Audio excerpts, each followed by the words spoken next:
모든 이야기는 시작이 있죠. 성경의 첫 번째 책인 창세기는 바로 그 시작을 이야기해요. 아무것도 없던 혼돈의 시간에 하느님은 세상을 창조하셨습니다. 첫째 날에 하느님은 빛이 생겨라 하시며 빛과 어둠을 나누셨습니다. 빛은 낮, 어둠은 밤이라 부르셨죠. 둘째 날에 하느님은 물과 물 사이에 하늘을 만드셨습니다. 하늘 위에 물과 아래에 물을 나누셨어요. 셋째 날에 땅과 바다를 나누시고 땅에서 나무와 풀, 온갖 식물이 자라게 하셨습니다. 넷째 날에 하느님은 해와 달, 별을 만드셔서 낮과 밤을 밝히고 계절과 시간을 나누도록 하셨습니다. 다섯째 날에 물속에는 물고기와 바다 생물을, 하늘에는 새들을 만드셨습니다. 그리고 여섯째 날에 땅 위에는 온갖 동물들을 만드시고 마지막으로 당신의 형상대로 인간을 창조하셨습니다. 인간에게는 세상을 다스리는 책임을 주셨죠. 일곱째 날 모든 것을 창조하신 하느님은 이날 쉬시며 이날을 거룩한 날로 삼으셨습니다. 이렇게 하느님은 7일 동안 세상을 아름답게 창조하셨고 그 모든 것이 참 좋다고 하셨습니다. 아담과 하와는 에덴 동산이라는 아름다운 곳에서 하느님과 함께 살며 모든 것을 누릴 수 있었습니다. 하지만 동산의 중앙에 있는 선악을 알게 하는 나무의 열매만큼은 먹지 말라는 하느님의 명령을 받았어요. 그런데 어느 날 뱀이 하와에게 다가와 속삭였어요. 그 열매를 먹으면 너희도 하느님처럼 될 수 있어. 하와는 뱀의 말에 넘어가 열매를 다 먹었고 아담도 그것을 함께 먹게 되었죠. 그 순간 그들은 자신들이 벌거벗었다는 것을 깨닫고 부끄러움을 느꼈어요. 하느님이 그들을 부르셨을 때 그들은 두려움에 숨었습니다. 결국 하느님은 아담과 하와가 명령을 어긴 것을 책망하시고 그들을 에덴 동산에서 내보내셨습니다. 인간의 불순종으로 인해 세상에는 고통과 노동, 죽음이 들어오게 되었지만 하느님은 여전히 그들을 사랑하며 새로운 삶을 시작할 기회를 주셨습니다.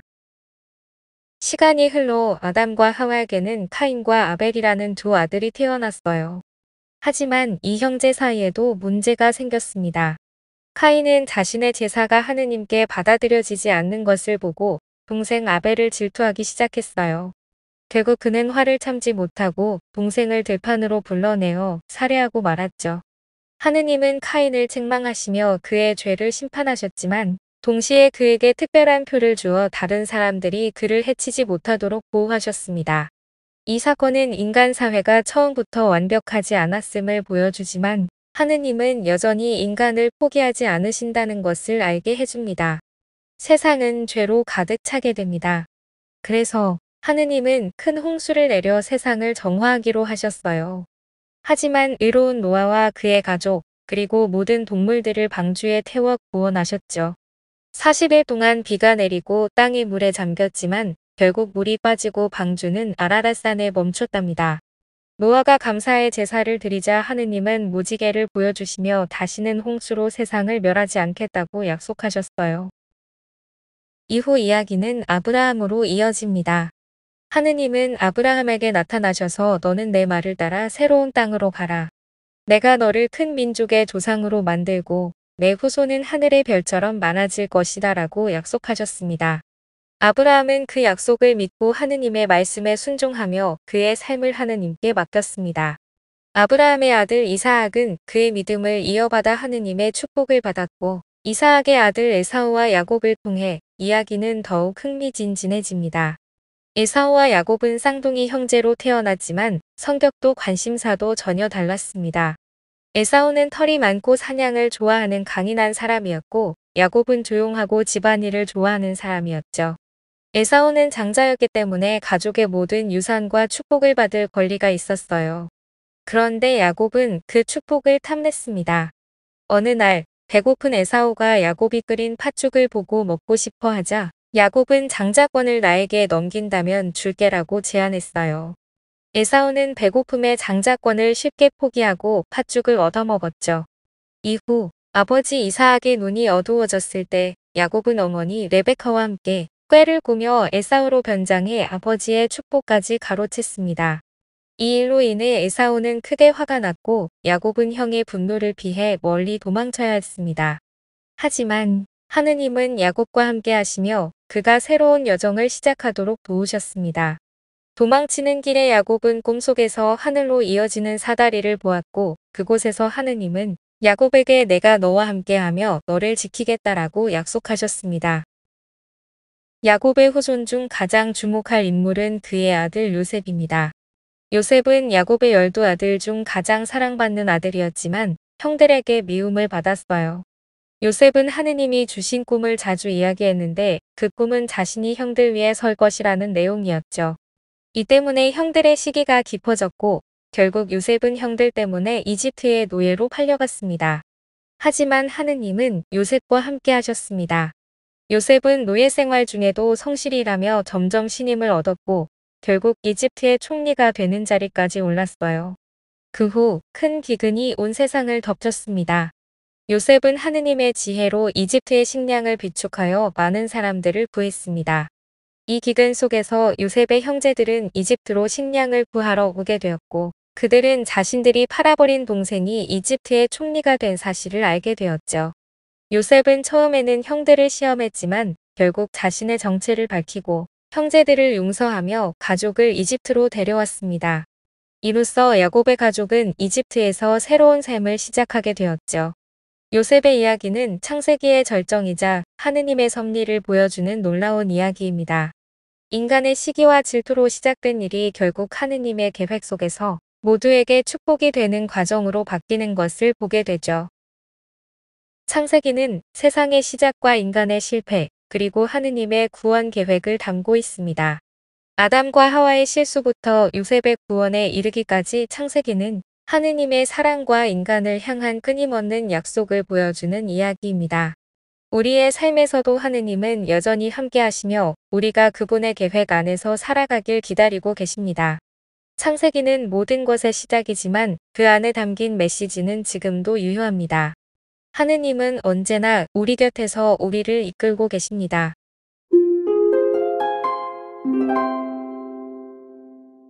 이집트에서 이스라엘 민족은 점차 번성했습니다. 그런데 요셉을 알지 못하는 새로운 파라오는 그들을 두려워하며 노예로 부렸습니다. 파라오는 이스라엘 민족이 더욱 강성해질 것을 염려해 남자아이들을 모두 죽이라는 명령을 내렸지만 한 아기의 누이가 몰래 동생을 숨겨 강에 띄워 보냅니다. 그 아이가 바로 모세였고 그는 파라오의 딸에 의해 발견되어 왕궁에서 자라게 됩니다.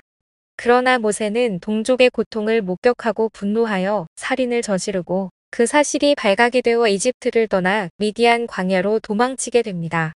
광야에서 모세는 떨기나무에 나타난 하느님의 음성을 듣게 됩니다.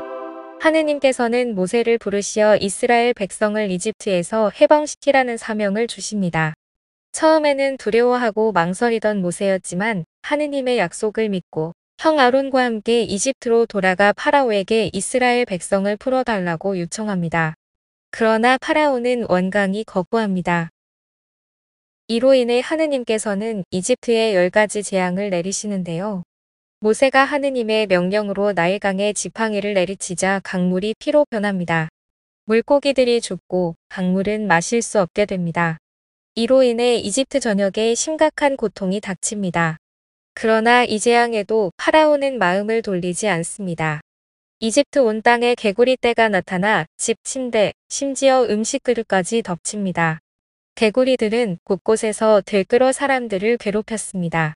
파라오가 모세에게 재앙을 멈춰달라고 요청하자 모세가 기도하여 개구리가 죽지만 파라오는 약속을 지키지 않고 이스라엘 백성을 놓아주지 않습니다. 모세가 땅에 먼지를 치자 먼지가 모기로 변합니다. 이들은 사람과 짐승에게 달라붙어 큰 고통을 줍니다. 이집트의 마술사들은 이를 흉내낼 수 없었고 이것은 하느님의 능력이다라고 인정합니다. 그러나 파라오는 여전히 고집을 꺾지 않습니다. 온 이집트에 등의 떼가 몰려듭니다. 등의 떼는 집과 마을을 오염시키고 삶을 괴롭게 만듭니다. 그러나 이스라엘 백성이 거주하는 고센 땅에는 등의 떼가 나타나지 않습니다. 이는 하느님이 이스라엘 백성을 보호하고 계심을 보여줍니다. 이집트의 모든 가축에게 전염병이 퍼져 소, 말, 양, 염소 등 가축들이 죽습니다. 이스라엘 백성의 가축들은 아무런 피해를 입지 않았지만 파라오는 여전히 마음을 돌리지 않습니다. 모세가 하늘로 재를 뿌리자 이집트의 사람들과 짐승들에게 악성 종기가 돋아납니다. 종기 때문에 사람들은 큰 고통을 겪었으며 이집트의 마술사들조차 이 재앙을 막지 못했습니다. 하늘에서 거대한 우박이 내리며 이집트 전역의 사람, 짐승, 곡식이 파괴됩니다. 그러나 고센 땅에는 우박이 내리지 않아 이스라엘 백성은 보호받습니다. 파라오는 이스라엘 백성을 내보내겠다고 약속하지만 재앙이 그치자 또다시 그 약속을 어깁니다. 하느님이 보내신 메뚜기 떼가 이집트 전역에 퍼져 남아있던 농작물과 나무를 모두 갉아먹습니다. 이로 인해 이집트는 극심한 기근에 시달리게 됩니다. 파라오는 모세에게 기도해달라고 요청하지만 여전히 이스라엘 백성을 놓아주지 않습니다. 하느님이 이집트 전역에 짙은 어둠을 내리십니다. 이 어둠은 3일 동안 지속되었으며 아무도 밖을 나갈 수 없을 정도로 깊었습니다. 그러나 이스라엘 백성이 있는 고센 땅에는 빛이 있었습니다. 마지막 재앙으로 이집트의 맏아들 그리고 짐승의 맏배가 죽임을 당합니다.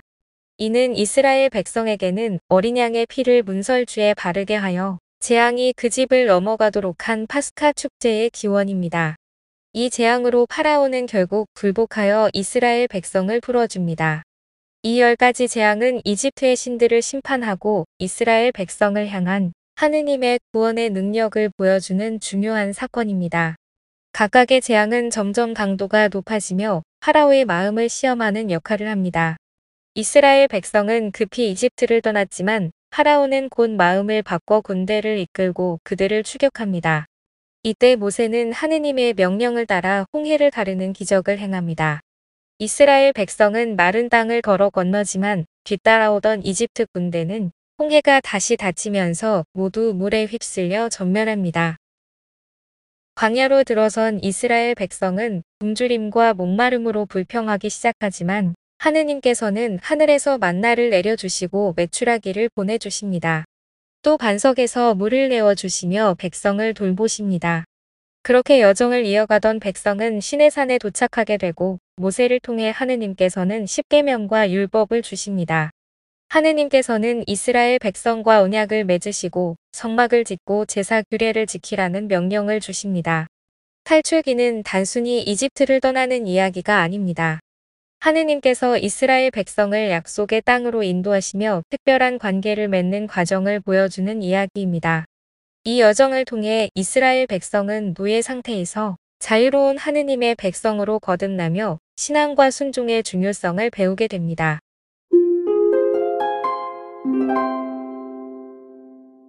레위기는 카톨릭 성경의 세 번째 책으로 하느님께서 이스라엘 백성 중에서 레위 지파를 선택하시고 특히 제사장으로 섬길 아론과 그의 자손들에게 주어진 규례와 법을 기록한 책입니다.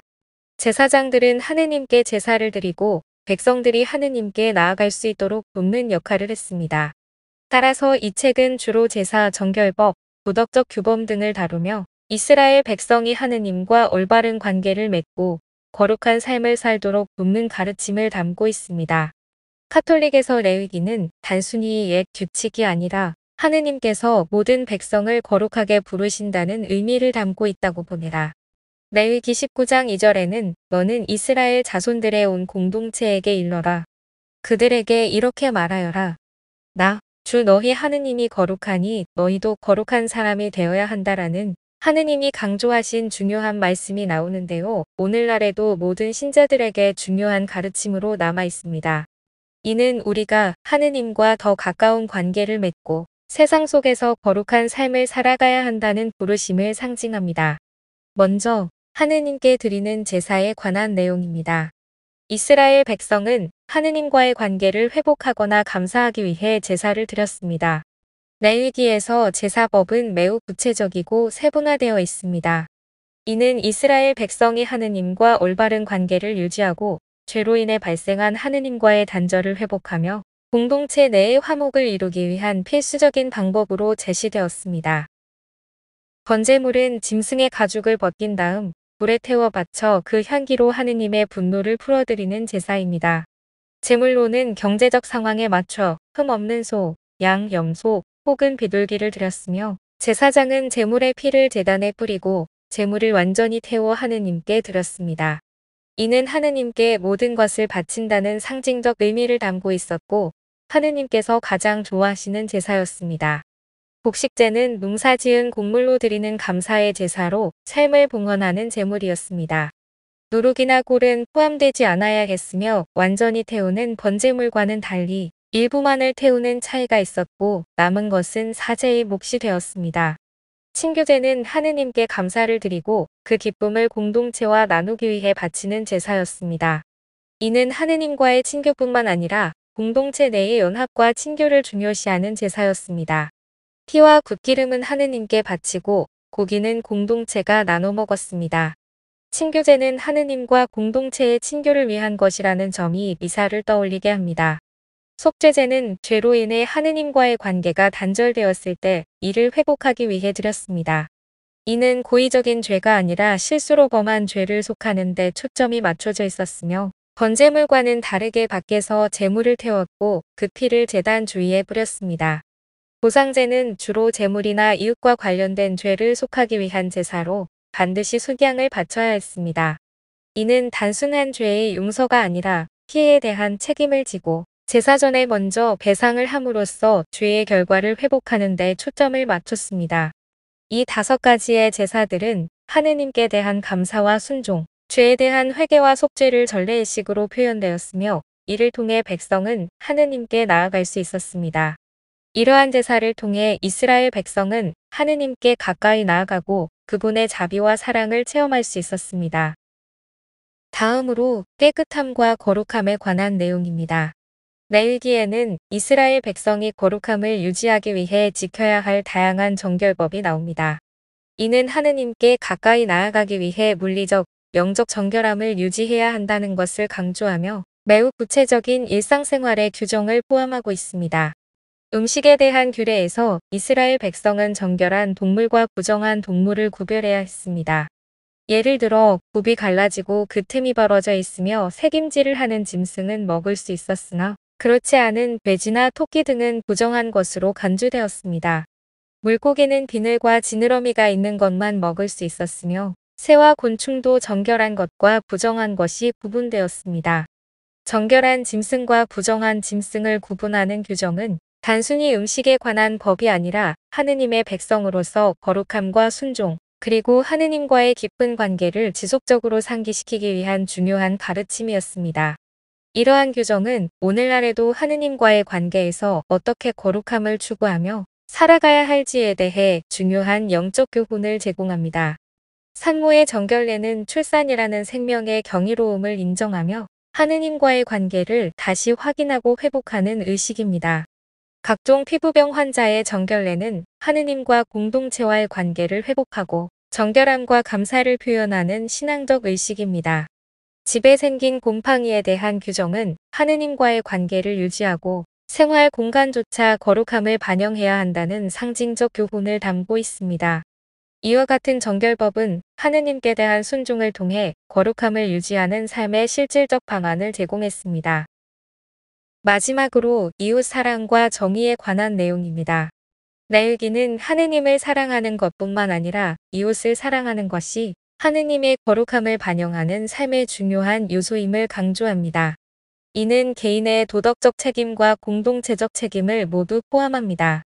이웃 사랑에서 레위기의 핵심 윤리적 가르침은 내 이웃을 내 자신과 같이 사랑하라는 말씀입니다. 이는 개인적 관계에서 상대방을 존중하고 필요할 때 돕는 것을 포함합니다. 특히 이스라엘 백성은 나그네와 고아, 과부를 따뜻하게 대해야 했으며 약자를 착취하지 말라는 명령을 받았습니다. 한편 이스라엘의 축일에 관한 내용도 나옵니다. 안식일을 지키고 파스카와 무교절, 핵복식을 바치는 축일, 주간절, 초막절 등을 지켜야 했는데 이 축일들은 이스라엘 백성의 신앙을 강화하고 공동체가 함께 하느님께 감사와 경배를 드리며 거룩함을 추구하도록 돕는 중요한 역할을 했습니다. 안식년과 희년은 하느님의 창조 질서와 정의를 나타내는 중요한 제도들로 쉼과 회복, 그리고 하느님과 이웃과의 관계에서 균형을 되찾도록 돕는 역할을 했습니다. 이를 통해 이스라엘 백성은 하느님의 주권을 인정하고 나눔과 공의를 실천하며 공동체와 창조 세계 안에서 지속 가능한 삶을 살아갈 수 있었습니다. 결론적으로 레위기의 중심 메시지는 너희는 거룩하라. 이는 나 하느님이 거룩하기 때문이다 라는 말씀에 있다고 할 수 있습니다. 이스라엘 백성은 단순히 하느님의 법을 따르는 것뿐만 아니라 하느님처럼 거룩한 삶을 살아야 했습니다. 하느님께서는 이스라엘 백성이 세상과 구별된 특별한 민족이 되기를 원하셨습니다. 그래서 그들의 모든 행동과 삶이 하느님께 영광을 돌리는 방식으로 이루어져야 했습니다. 레위기는 하느님께서 이스라엘 백성을 얼마나 사랑하셨는지를 보여줍니다. 그분은 그들이 거룩하게 살아가며 하느님과 이웃과의 관계 속에서 평화와 기쁨을 누리기를 원하셨습니다. 오늘날 우리도 레위기를 통해 하느님과의 관계를 돌아보고 어떻게 하느님께 더 가까이 나아갈 수 있을지, 그리고 이웃을 더 사랑할 수 있을지 생각해 볼 수 있습니다. 이 모든 것이 바로 하느님의 거룩함에 참여하는 삶의 시작입니다. 이스라엘 백성의 광야 여정은 단순히 먼 옛날의 사건이 아닙니다. 그것은 삶에서 겪는 시행착오, 믿음의 부족, 그리고 인내를 통해 배우는 교훈의 연속입니다. 민수기의 이야기를 구체적인 사건과 함께 살펴보며 그 안에 담긴 메시지를 더 깊이 이해해 보겠습니다. 이스라엘 백성은 이집트를 떠난 뒤 시나이산에서 하느님께 율법을 받으며 새로운 삶을 준비했습니다. 하느님은 그들을 약속의 땅으로 이끌기 위해 필요한 모든 것을 정비하셨습니다. 각 지파의 숫자를 세며 진영을 배치하고 성막을 중심으로 공동체를 꾸렸습니다. 성막은 하느님이 그들 한가운데 머물고 계시다는 상징이었습니다. 이는 마치 우리 삶에서도 하느님을 중심으로 삼아야 한다는 메시지와 같습니다. 그러나 광야 여정이 시작되자마자 문제들이 터져 나왔습니다. 백성은 금세 불평하기 시작했습니다. 가장 먼저 물이 부족하다는 불만이 터졌습니다. 너는 지팡이를 집어들고 너의 형 아론과 함께 공동체를 불러 모아라. 그런 다음에 그들이 보는 앞에서 저 바위더러 물을 내라고 명령하여라. 이렇게 너는 바위에서 물이 나오게 하여 공동체와 그들의 가축이 마시게 하여라. 모세는 주님께서 명령하신 대로 주님 앞에 있는 지팡이를 집어들었다. 모세가 아론과 함께 공동체를 바위 앞에 불러 모은 다음 그들에게 말하였다. 이 반항자들아, 들어라. 우리가 이 바위에서 너희가 마실 물을 나오게 해주랴. 그러고 나서 모세가 손을 들어 지팡이로 그 바위를 2번 치자 많은 물이 터져 나왔다. 공동체와 그들의 가축이 물을 마셨다. 민수기 20장 8절에서 11절의 말씀입니다. 목이 마른 백성이 모세에게 불평하자 하느님께서 모세에게 바위를 치라고 명령하시고 바위에서 물이 솟아나 백성이 목을 축인 내용입니다. 그러나 이 기적적인 공급에도 불구하고 백성의 불평은 계속되었습니다. 이어지는 불만은 고기에 대한 그리움이었습니다. 하느님이 주신 만나로 배를 채우면서도 백성은 이집트에서 먹었던 고기를 그리워했습니다. 이에 하느님은 메추라기 떼를 보내 그들에게 고기를 배불리 먹게 하셨습니다. 하지만 불평으로 인해 그들은 질병에 걸려 죽는 일도 겪었습니다. 민수기 11장 31절에서 33절에서 그때 주님에게서 바람이 일어나 바다 쪽에서 메추라기를 몰아다가 진영을 돌아가며 진영 이쪽과 저쪽으로 하루길 되는 너비로 떨어뜨려 땅 위에 2안마가량 쌓이게 하였다. 그러자 백성은 일어나 그날 온종일 밤새도록 그리고 이튿날도 온종일 메추라기를 모았는데 적게 거둔 사람이 10호메리를 모았다. 그들은 그것들을 진영 둘레에 널어 놓았다. 그런데 그들이 고기를 다 씹기도 전에 주님께서 백성에게 진노하셨다. 그래서 주님께서는 매우 큰 재앙으로 백성을 치셨다. 라는 내용이 나옵니다. 이는 하느님의 공급을 당연하게 여기고 감사 대신 불만을 선택한 결과였습니다. 이 사건은 우리 삶에서도 얼마나 감사가 중요한지를 보여줍니다. 가장 극적인 사건은 가나안 땅을 정탐한 이야기입니다. 민수기 13장 27절에서 33절에서 그들은 모세에게 이렇게 이야기하였다. 우리를 보내신 그 땅으로 가보았습니다. 과연 젖과 꿀이 흐르는 곳이었습니다. 이것이 그곳 과일입니다. 그러나 그 땅에 사는 백성은 힘세고 성읍들은 거창한 성체로 되어 있습니다. 더군다나 우리는 그곳에서 안악의 후손들도 보았습니다.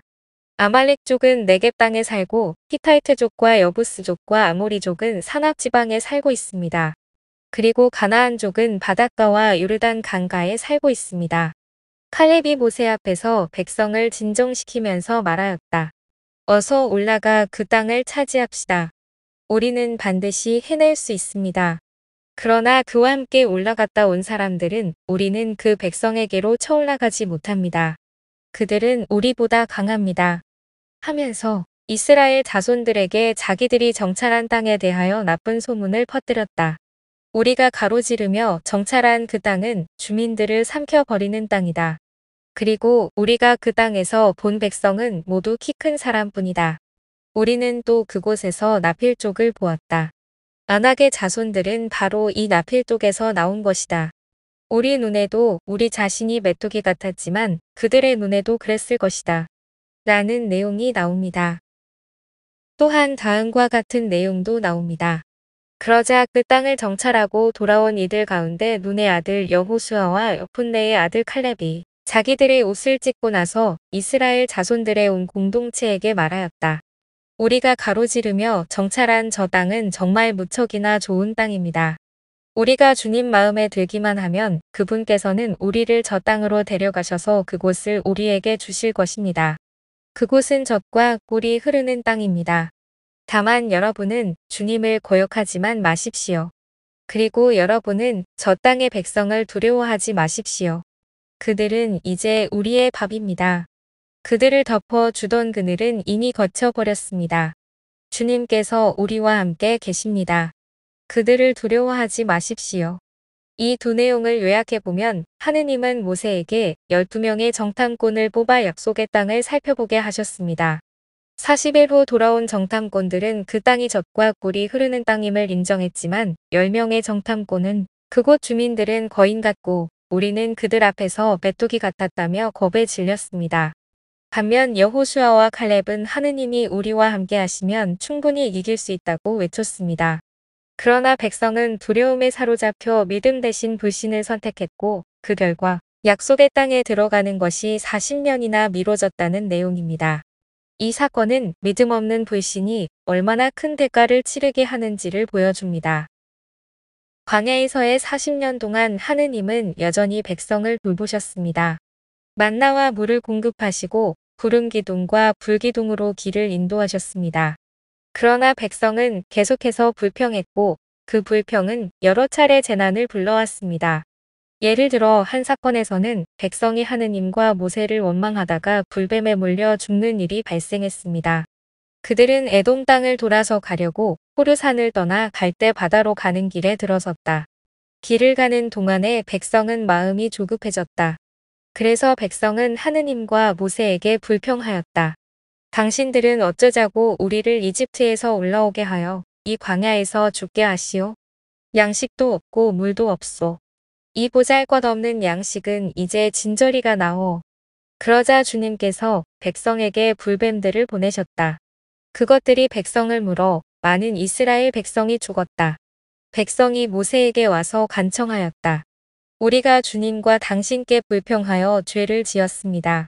이 뱀을 우리에게서 치워주시도록 주님께 기도해 주십시오. 그래서 모세가 백성을 위하여 기도하였다. 그러자 주님께서 모세에게 말씀하셨다. 너는 불뱀을 만들어 기둥 위에 달아 놓아라. 물린 자는 누구든지 그것을 보면 살게 될 것이다. 그리하여 모세는 구리뱀을 만들어 그것을 기둥 위에 달아 놓았다. 뱀이 사람을 물었을 때 그 사람이 구리뱀을 쳐다보면 살아났다. 민수기 21장 4절에서 9절의 말씀입니다. 하느님은 모세에게 구리뱀을 만들어 기둥 위에 달게 하셨고 구리뱀을 바라본 사람들은 생명을 구할 수 있었습니다. 이 사건은 믿음을 통해 구원을 얻는다는 상징적인 의미를 담고 있습니다. 모세 자신도 약속의 땅에 들어가지 못하는 사건이 발생했습니다. 이 내용을 설명하기 위해 백성들이 물이 없어 불평했던 사건으로 다시 돌아가 보겠습니다. 주님께서 모세에게 이르셨다. 너는 지팡이를 집어들고 너의 형 아론과 함께 공동체를 불러 모아라. 그런 다음에 그들이 보는 앞에서 저 바위더러 물을 내라고 명령하여라. 이렇게 너는 바위에서 물이 나오게 하여 공동체와 그들의 가축이 마시게 하여라. 모세는 주님께서 명령하신 대로 주님 앞에 있는 지팡이를 집어들었다. 모세가 아론과 함께 공동체를 바위 앞에 불러 모은 다음 그들에게 말하였다. 이 반항자들아 들어라. 우리가 이 바위에서 너희가 마실 물을 나오게 해주랴.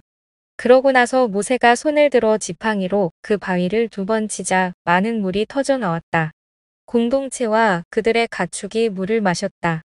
주님께서 모세와 아론에게 말씀하셨다. 너희는 나를 믿지 않아 이스라엘 자손들이 보는 앞에서 나의 거룩함을 드러내지 않았다.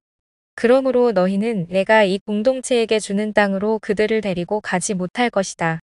민수기 20장 7절에서 12절의 말씀입니다.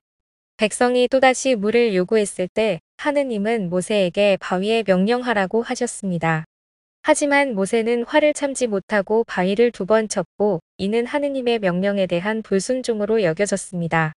이로 인해 모세는 약속의 땅을 바라보는데 그쳐야 했습니다. 이는 지도자조차 하느님의 말씀에 온전히 순종하지 않으면 그 결과를 감당해야 한다는 사실을 보여줍니다. 광야의 끝에서 새로운 세대가 등장합니다.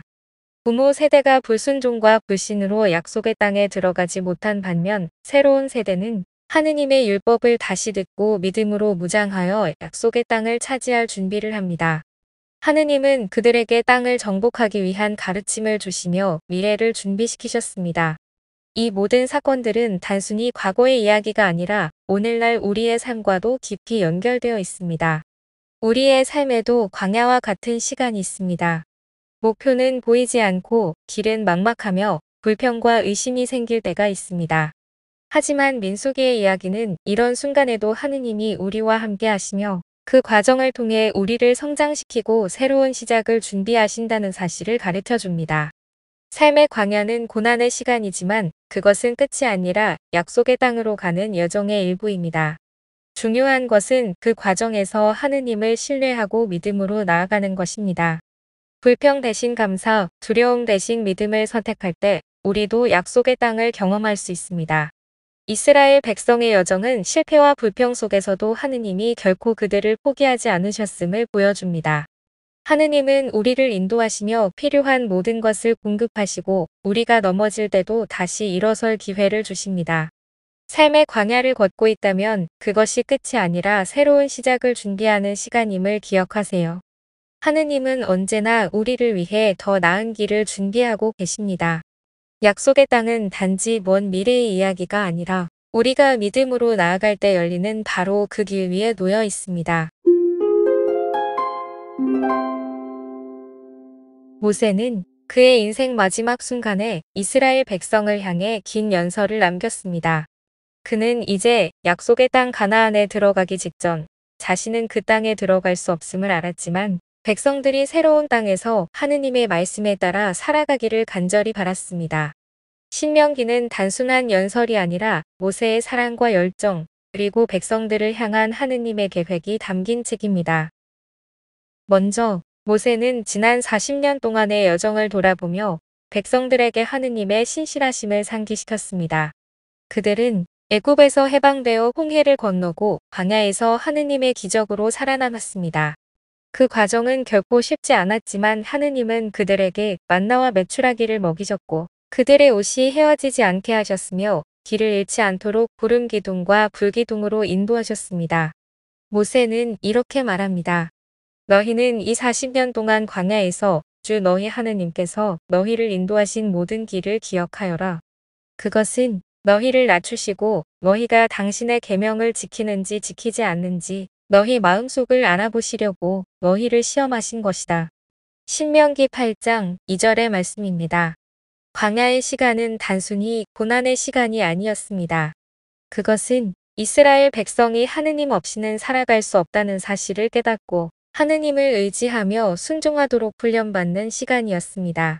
그 고난은 결국 축복으로 변했으며 하느님은 그 과정에서 언제나 그들과 함께 하셨습니다.